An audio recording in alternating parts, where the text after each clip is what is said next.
আমরা কিন্তু প্রায় বনরুটি বা বন পাউরুটি বাইরে থেকে কিনে থাকি, কিন্তু আজকে আমি আপনাদেরকে এরকম বনরুটি বাসায় বানিয়ে দেখাবো।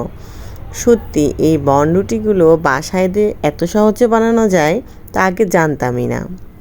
হ্যালো ভিউয়ার্স, আসসালামু আলাইকুম।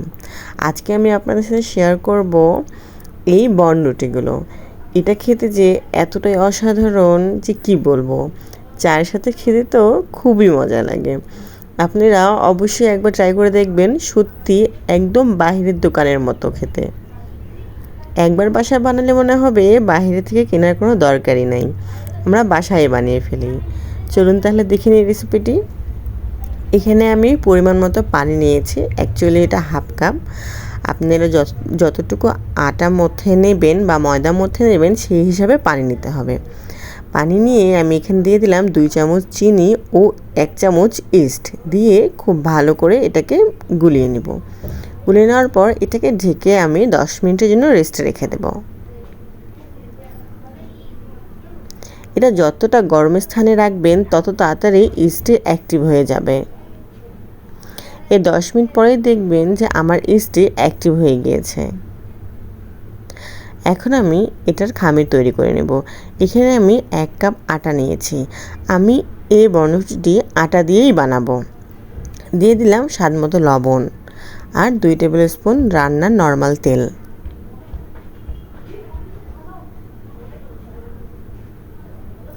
এটাকে একটা আমি খামির তৈরি করে নেব। খুব বেশি শক্ত খামির তৈরি করা যাবে না, আমি একটা সফট খামির তৈরি করে নেব। এই খামিরটা তৈরি করে আমি ঢেকে রেস্টে রেখে দেবো 1 ঘন্টার জন্য। 1 ঘন্টা পরেই দেখুন আমার ডোটা ফুলে ডাবল হয়ে গিয়েছে। ওই তো আমি বললাম যতটা গরম স্থানে রাখবেন ডো কিন্তু তত তাড়াতাড়ি অ্যাক্টিভ হয়ে যাবে, 1 ঘন্টাও লাগবে না। এটা আমি এখন খুব ভালো করে মথে নেব। এই ডোটা কিন্তু অবশ্যই একটু সময় নিয়ে মথতে হবে, তাহলে আমাদের বনরুটিটি খেতে একদম সফট হবে। আমি এখানে 3টা লিচি কেটে নিয়েছি।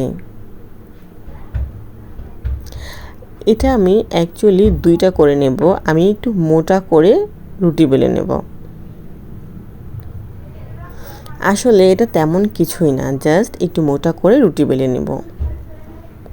এটা যদি আপনারা তেল ছাড়া ভাজতে দেন তাহলে কিন্তু নান রুটি হয়ে যাবে, আর যদি তেলে ভাজবেন তাহলে তো অবশ্যই বনরুটি হয়ে গেল। আর একটু মোটা করে দিলে তো একদম বন পাউরুটির মতোই হয়ে যায়।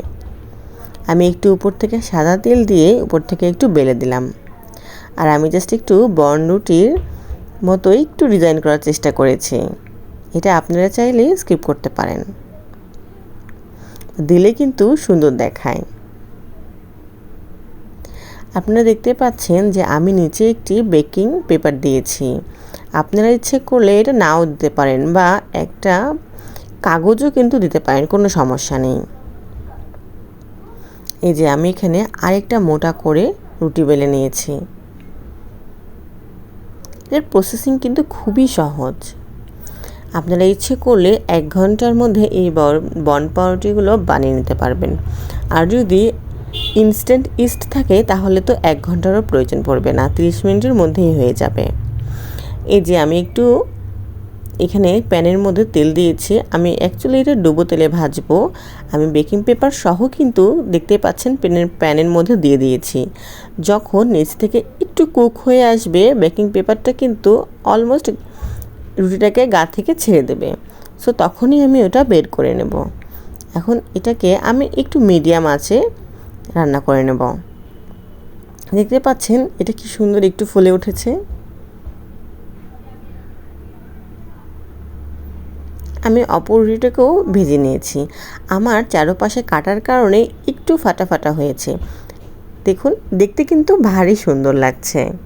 আপনারা যদি ওটা না চান না দিতে পারেন, কোনো সমস্যা নেই, কিন্তু খেতে কিন্তু একদম বন পাউরুটির মতোই হয়েছে।